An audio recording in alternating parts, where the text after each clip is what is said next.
नमस्कार दोस्तों, उम्मीद करते हैं कि आप लोग बहुत ही अच्छे होंगे। अभी तक आपने रेलवे आरआरबी जो टेक्नीशियन का भर्ती का फॉर्म है वो फिल नहीं किया हुआ है, तो आप सभी को पता ही है कि इसका जो लास्ट डेट है ना उसको बढ़ा ही दिया गया है। आप जो है 7 अगस्त तक फॉर्म को भर सकते हैं। 2 दिन मात्र शेष बचा हुआ है। अगर आप फॉर्म भरना चाहते हैं तो कैसे जो स्टेप बाय स्टेप फॉर्म को भरेंगे और फॉर्म भरने में काफ़ी सारे जो है कठिनाइयों को सामना करना पड़ रहा है, जैसे कि फ़ोटो सिग्नेचर अपलोड नहीं हो रहा है, कई बार जो है फॉर्म सबमिट नहीं हो रहा है। तो उसको भी हमने इस वीडियो में कवर किया हुआ है, किस तरह से फ़ोटो सिग्नेचर अपलोड करना है मोबाइल के माध्यम से, वो भी बताएँगे। तो प्लीज़ वीडियो शुरू से अंत तक लेके ज़रूर देखिएगा और वीडियो थोड़ा-सा भी अच्छा लगे तो वीडियो को लाइक करिएगा और सोशल मीडिया पे ज़रूर शेयर कर दीजिएगा, क्योंकि अभी जो ये अंतिम मौका है, कहीं न कहीं फॉर्म को नहीं भरे हैं, तो फॉर्म को भर लीजिएगा। चलिए वीडियो को शुरू करते हैं, लेकिन उससे पहले अभी तक आपने इस वीडियो को सोशल मीडिया पे शेयर नहीं किया हुआ है, तो प्लीज़ शेयर कर दीजिए। फॉर्म को नहीं भरा हुआ है, तो आप यहाँ पे देखेंगे इसका जो लास्ट डेट है ना 7 अगस्त तक कर दिया गया है। रात के 12 बजे तक जो है फॉर्म को भर सकते हैं दोनों पोस्ट के लिए। नोटिस भी जारी किया गया है। पहले जो डेट था वो यहाँ पे दिखाया गया है और अभी जो डेट बढ़ाए गए हैं वो भी आपको यहाँ पे देखने को मिल जाएगा। बाकी इसमें किसी प्रकार की सुधार करना है तो आप 10 से लेकर जो है 19 अगस्त के बीच में अपना सुधार वगैरह वगैरह कर सकते हैं, ठीक है। तो कहीं ना कहीं अभी तक आपने फॉर्म को नहीं भरा हुआ है तो बड़ी आसानी से फॉर्म को भर सकते हैं। इसमें देखेंगे टेक्नीशियन ग्रेड 1 के पदों पे भर्ती है और आपका जो है ग्रेड 3 के पदों पे भर्ती है। अब जिसके लिए भी फॉर्म भरना चाहते हैं उसके सामने जो है अप्लाई के बटन पे क्लिक करेंगे। अभी तक आपने जो है रेलवे के जो ऑफिशियल पोर्टल है जहाँ से रिक्रूटमेंट कराई जाती है वहाँ पे अपने अकाउंट क्रिएट नहीं किया हुआ है, तो यहाँ पे क्रिएट करना होगा आपको अकाउंट, ठीक है। अगर आपने पहले से अकाउंट क्रिएट कर लिया हुआ है, किसी भी भर्ती के लिए आपने फॉर्म को भरा था और अपना जो ओटीआर है वो कर लिया हुआ है, तो उसी ओटीआर के माध्यम से भी फॉर्म को भर सकते हैं। लेकिन अभी आपने ओटीआर नहीं किया हुआ है तो जो भी आपसे डिटेल से मांगी जा रही है सारी डिटेल डालकर जो है आपको ओटीआर करके जो है फॉर्म को भरना होगा। मैंने ऑलरेडी जो ओटीआर कर लिया हुआ है, तो यहाँ पे लॉगिन करने के लिए जो है 2 ऑप्शन आपको देखने को मिलता है। आप चाहें तो अपने आधार के माध्यम से ओटीपी के थ्रू लॉगिन कर सकते हैं, नहीं तो अपने जो भी ओटीआर किया हुआ है उसका यूजर आईडी पासवर्ड है उसके माध्यम से लॉगिन कर सकते हैं। यहाँ पे मोबाइल नंबर या फिर ईमेल एड्रेस अपने जो यूजर आईडी है उसमें डालेंगे। पासवर्ड आपने जो क्रिएट किया था उस पासवर्ड को यहाँ पे डालेंगे। लेकिन कई बार क्या होता है कि पासवर्ड भूल जाते हैं, तो यहाँ पे फॉरगेट के बटन पे क्लिक करके फॉरगेट भी कर सकते हैं। यहाँ पे टिक करेंगे, लॉगिन के बटन पे क्लिक करेंगे। यहाँ पे आप चाहें तो अपने मेल आईडी पे या फिर मोबाइल नंबर पे ओटीपी मंगा सकते हैं। जहाँ भी आपको अच्छा लगे उस पर क्लिक करेंगे तो उस पर ओटीपी यहाँ पे सेंड कर दिया जाएगा। ओटीपी को डालेंगे, लॉगिन के बटन पे क्लिक करेंगे। तो इस तरह से लॉगिन हो जाने के बाद आपके सामने जो है डैशबोर्ड यहाँ पे देखने को मिलता है। अगर आपका अकाउंट जो आधार से वेरीफाई नहीं हुआ है तो सबसे पहले वेरीफाई कर लीजिएगा, क्योंकि ये जरूरी है। वेरीफाई होगा तो यहाँ पे आपको देखने को मिलेगा कि आपका जो वेरीफिकेशन है कंप्लीट हो चुका है। फॉर्म को भरने के लिए ऑनलाइन एप्लीकेशन के बटन पे क्लिक करेंगे तो यहाँ पे देखेंगे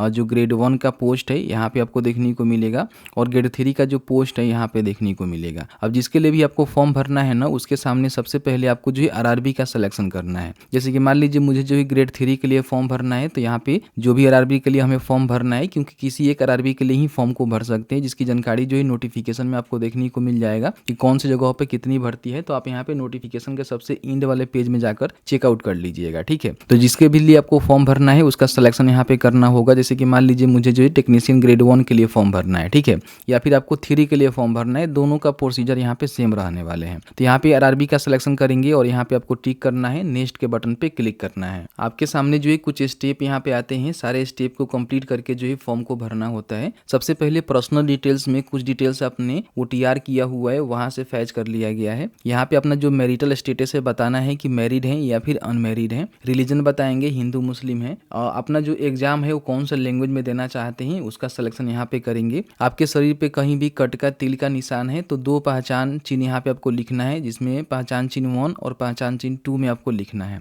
यहाँ पे अपना जो भी कम्युनिटी डिटेल्स है ना उसको आपको फिल आउट करना है। जैसे कि मान लीजिए आप किस कैटेगरी से आते हैं, जैसे कि मान लीजिए अगर आप एसी एसटी हैं तो अपना कास्ट सर्टिफिकेट देकर जो है फॉर्म को भरेंगे। ओबीसी हैं तो सेंट्रल लेवल से बना किसी भी स्टेट से आते हैं तो अपना जो ओबीसी प्रमाण पत्र होता है एनसीएल के तौर पे वो आपको देना पड़ेगा। ईडब्ल्यूएस है तो ईडब्ल्यूएस के तहत आपको फॉर्म को भरना है। अब जिसका भी सिलेक्शन करेंगे उसके रिलेवेंट जो है आपको सारी जानकारी को भरना होगा। जैसे कि यहाँ पे देखेंगे हमने यहाँ पे एसी का जो है एसटी का जो है सिलेक्शन किया हुआ है, ठीक है। तो यहाँ पे अपने जो भी कास्ट है ना उसकी जानकारी आपको बताना है कि आप जो है कौन से कास्ट से आते हैं। फिर उसका सर्टिफिकेट नंबर आपको देना होगा। जो आपने कास्ट सर्टिफिकेट बनवाया होगा ना उस पर आपको सर्टिफिकेट नंबर देखने को मिल जाएगा। कहाँ से आपने इशू करवाया हुआ है, तो यहाँ पे बहुत सारे अधिकारी हैं जिसमें से किसी एक अधिकारी से आपका जो सर्टिफिकेट है ना इशू होनी चाहिए। तो देख लीजिएगा जहाँ से भी आपका सर्टिफिकेट इशू हुआ है उसका सिलेक्शन करेंगे।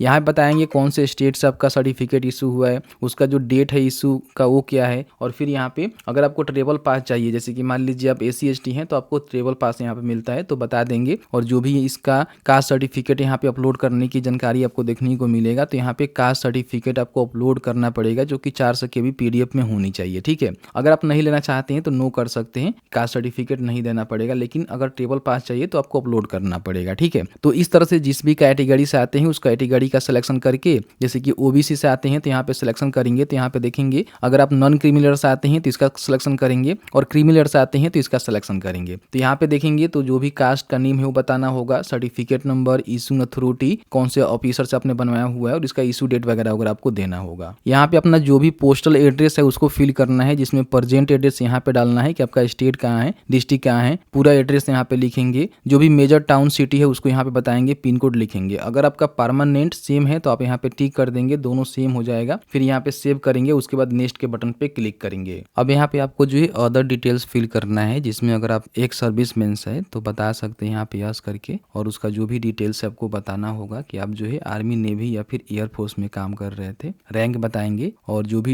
एंट्री डेट है वो आपको बताना होगा, और बाकी सभी जानकारी यहाँ पे भरना होगा। नहीं है तो यहाँ पे सीधे नो कर देंगे, ये जानकारी आपको नहीं भरना होगा। अगर आप यहाँ पे विकलांग है तो यस करेंगे, तो उसकी जानकारी आपको बताना होगा किस प्रकार के आप विकलांग है, उसका सब डिसेबिलिटी क्या है, फिर यहाँ परसेंटेज बताएंगे, सर्टिफिकेट नंबर और इशू डेट, और यहाँ पे UDID नंबर भी आपके पास होनी चाहिए। अगर आप नहीं है तो यहाँ पे नो कर देंगे, ठीक है। देखिए सेंट्रल लेवल पे जो है EBC कैटेगरी होता है, इसका बेनिफिट आप लेना चाहते हैं तो यहाँ पे आपका जो पारिवारिक इनकम है 50,000 रुपये से कम है, या फिर आप BPL कार्ड होल्डर है तो एक EBC सर्टिफिकेट आपको इसी करवानी होती है, ठीक है। तो उसके तहत बेनिफिट ले सकते हैं। OBC और EBC में अंतर होता है, ध्यान रखिएगा। अगर आप इस प्रकार के अभ्यर्थी हैं तो यस करेंगे, नहीं तो इसको नो ही रहने देंगे, ठीक है। यहाँ पे नो कर देंगे। नीचे आएंगे तो यहाँ पे अगर आप रेलवे में जो है सर्विस यहाँ पे दे रहे हैं तो यस करके बता सकते हैं, वहाँ से NOC आपने लिया है कि नहीं लिया है, कैटेगरी आपका क्या है, ग्रुप C है, D है, ठीक है, किस प्रकार के पोस्ट पे काम कर रहे हैं। नहीं तो यहाँ पे सीधे आपको नो कर देना है। बाकी यहाँ पे करेंट अगर आप कहीं काम कर रहे हैं, जैसे कि मान लीजिए सेंट्रल गवर्नमेंट के अंतर्गत, स्टेट गवर्नमेंट के अंतर्गत, या फिर मान लीजिए पब्लिक सेक्टर अंडरटेकिंग में, तो बता सकते हैं, नहीं तो यहाँ पे नो करेंगे। बाकी यहाँ पे आपका जो भी अकाउंट डिटेल्स है आपको यहाँ पे देखने को मिलेगा, जैसे कि आप यहाँ पे देख सकते हैं, जिसमें आपका जो भी पैसा है ना उसको रिफंड किया जाएगा। तो यहाँ पे अपना नेम लिखेंगे कि आपका जो है बैंक अकाउंट जो होल्डर नेम है वो आपको बतानी है। अकाउंट नंबर यहाँ पे मेंशन करेंगे और अकाउंट नंबर को कंफर्म करेंगे। IFSC कोड लेकर यहाँ पे कंफर्म करेंगे तो आपका जो भी बैंक का नेम है यहाँ पे ऑटोमेटिकली, और जो भी उसका एड्रेस है ना यहाँ पे आ जाता है, ठीक है। तो इस तरह से आपको रिफंड लेने के लिए जो अकाउंट नंबर है ना उसको यहाँ पे ऐड करना होता है, क्योंकि इसमें CBT एग्जाम में अपीयर होंगे तो आपको जो एप्लीकेशन फी के रूप में पैसा लग रहा है वो रिफंडेबल होता है, रिफंड हो जाता है, ठीक है। तो इसको भरने के बाद यहाँ पे सेव करना है, फिर यहाँ पे नेक्स्ट के बटन पे क्लिक करना है। यहाँ पे अपना जो भी क्वालिफिकेशन का डिटेल्स है उसको फिल आउट करना है। जैसे कि मान लीजिए 10वीं का जानकारी आपने पहले से यहाँ पे ऐड कर रखा हुआ है, इसमें एडिट करना चाहते हैं तो इस पे क्लिक करके जो भी एडिट का काम है वो करके फिर इसको अपडेट कर सकते हैं, ठीक है। अगर कुछ एडिशन की जरूरत नहीं है तो इसको छोड़ दीजिएगा। अब यहाँ पे मान लीजिए अगर आपने 3 साल डिप्लोमा किया हुआ है इंजीनियरिंग में तो वो बता सकते हैं, क्योंकि टेक्नीशियन ग्रेड 1 सिग्नल के लिए जो आपको देना पड़ता है, या फिर आपने बैचलर ऑफ साइंस किया हुआ है, या फिर आपने डिग्री इंजीनियरिंग किया हुआ है तो बता सकते हैं। जो भी आपके पास क्वालिफिकेशन होगा तीनों में से कोई एक क्वालिफिकेशन फुलफिल करके अपना जानकारी यहाँ पे भरेंगे कि आपने जो है कौन से डिसिप्लिन में किया हुआ है, इंफॉर्मेशन टेक्नोलॉजी है, कंप्यूटर साइंस है, इलेक्ट्रॉनिक है, इंटरमेशन है, या फिर फिजिक्स है। उसके बाद यहाँ पे अपना जो भी सर्टिफिकेट, कोर्स सर्टिफिकेट है वो आप बताएंगे, स्टेट बताएंगे आपने कहाँ से पास किया, डिस्ट्रिक्ट बताएंगे कहाँ से, और नेम ऑफ कॉलेज यूनिवर्सिटी का नेम लिखेंगे और डेट ऑफ पासिंग यहाँ पे लिखेंगे, ठीक है। बाकी अगर आप इसमें से कोई क्वालिफिकेशन को देना चाहते हैं तो उसको भी आप यहाँ पे ऐड कर सकते हैं। तो इस तरह से आपको क्या करना है ना कि यहाँ पे सारी जानकारी को भर के यहाँ पे आपको ऐड कर देना है। जैसे कि डेट ऑफ पासिंग यहाँ पे आपको बतानी होगा कि आपने जो है कब पास किया हुआ है, तो यहाँ पे आपको देखने को मिल जाएगा। ऐड करेंगे तो इस तरह से इसका क्वालिफिकेशन की जानकारी यहाँ पे ऐड हो जाता है। इसमें से और भी आपके पास कोई क्वालिफिकेशन है तो उसको भी ऐड कर सकते हैं, लेकिन कोई एक ही ऐड करना जरूरी है क्वालिफिकेशन के हिसाब से, तो देख लीजिएगा, ठीक है। यहाँ पे ऐड करने के बाद आपको क्या करना है कि नेक्स्ट के बटन पे क्लिक करना है। लेकिन उससे पहले देखेंगे तो मैट्रिकुलेशन सर्टिफिकेट में कुछ प्रॉब्लम यहाँ पे हमें देखने को मिल रहा है। वो प्रॉब्लम क्या है कि जो भी सीरियल नंबर है हमने यहाँ पे अपडेट नहीं किया हुआ है, ठीक है। तो यहाँ पे देखेंगे सीरियल नंबर हमारा यहाँ पे मेंशन नहीं है तो हम यहाँ पे डाल लेते हैं, अपडेट कर देंगे और नेक्स्ट के बटन पे क्लिक करेंगे तो नेक्स्ट के बटन पे आ जाता है, ठीक है। अब यहाँ पे देखिए सबसे पहले जो है आपको कलर जो पासपोर्ट साइज फोटोग्राफ है ना यहाँ पे लाइव क्लिक करना होता है, ठीक है। आप चाहें तो मोबाइल के माध्यम से यहाँ पे QR कोड मिलेगा जिसके माध्यम से स्कैन करके जो है सीधे यहाँ पे अपना जो भी फोटो है वो मोबाइल के माध्यम से कैप्चर कर सकते हैं। वो कैप्चर कैसे करना है उसकी रिगार्डिंग भी हम बात करेंगे। अगर आपके सिस्टम में कैमरा है तो यहाँ पे क्लिक करेंगे तो आपका जो यहाँ पे देखेंगे 3 टाइम समय मिलेगा और 5 मिनट में, ठीक है। तो यहाँ पे आपको यस करना है तो आपका जो कैमरा है ना इस तरह से चालू हो जाएगा, ठीक है। ध्यान रखेंगे आपका जो फेस है ना इस सर्कल के अंदर रखना है और अपना जो आई है ना उसको ब्लिंक करना है, तो ऑटोमेटिकली ये फोटो क्लिक कर लेता है। फोटो क्लिक करते समय कुछ यहाँ पे बातों का ध्यान रखना है, जिसमें बताया गया है कि आपको जो है डार्क कलर को जो है यहाँ पे देखना है, मेंटेन करना है कॉन्टेक्स्ट वगैरह वगैरह को, और बैकग्राउंड जो है एकदम साफ सुथरा रखना है। किसी प्रकार की टोपी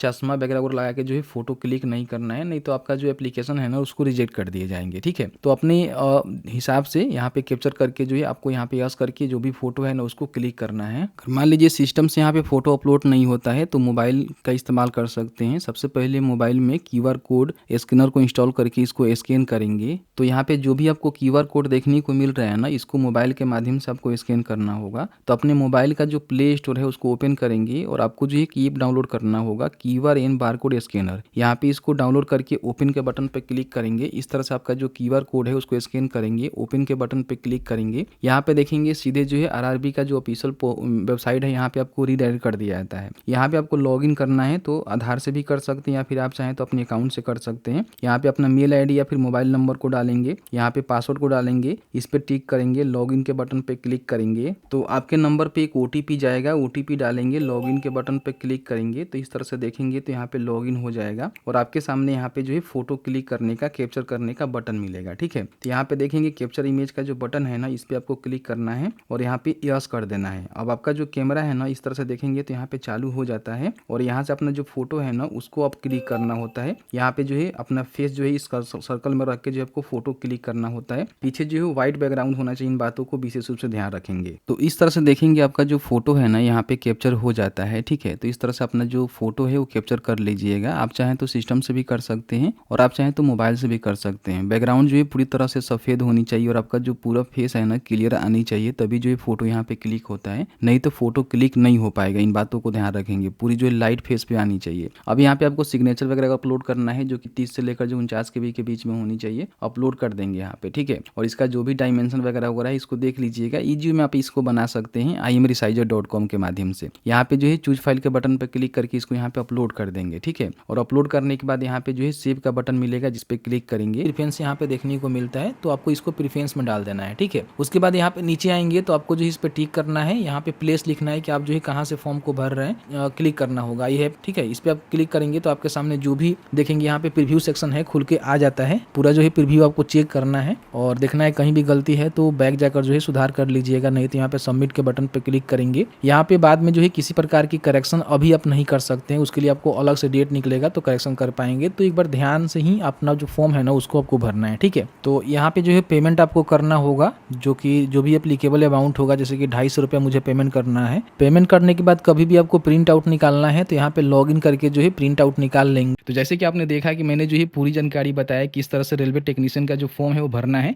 स्टेप बाय स्टेप हमने जानकारी दिया हुआ है। फोटो खींचते समय ध्यान रखिएगा कि जो भी लाइव फोटो आप क्लिक कर रहे हैं उसके पीछे जो है व्हाइट बैकग्राउंड होनी चाहिए, मतलब कि साफ सुथरा बैकग्राउंड होनी चाहिए और आपका जो फेस है ना वो पूरी तरह से जो सर्कल दिया गया है उसमें होनी चाहिए और कहीं ना कहीं आपके फेस पे जो है लाइट अच्छा खासा होना चाहिए, तभी जो है फोटो क्लिक होगा, नहीं तो बार बार परेशान हो जाएंगे और फोटो भी क्लिक नहीं हो पाएगा। उम्मीद है कि मैंने जो है पूरी जानकारी बताया हुआ है। फिर भी आपके मन में कोई भी सवाल होगा इस वीडियो से रिलेटेड हमें जरूर बताइएगा, जहां तक मैं नॉलेज होगी हम आपके साथ साझा करने की पूरी कोशिश करेंगे।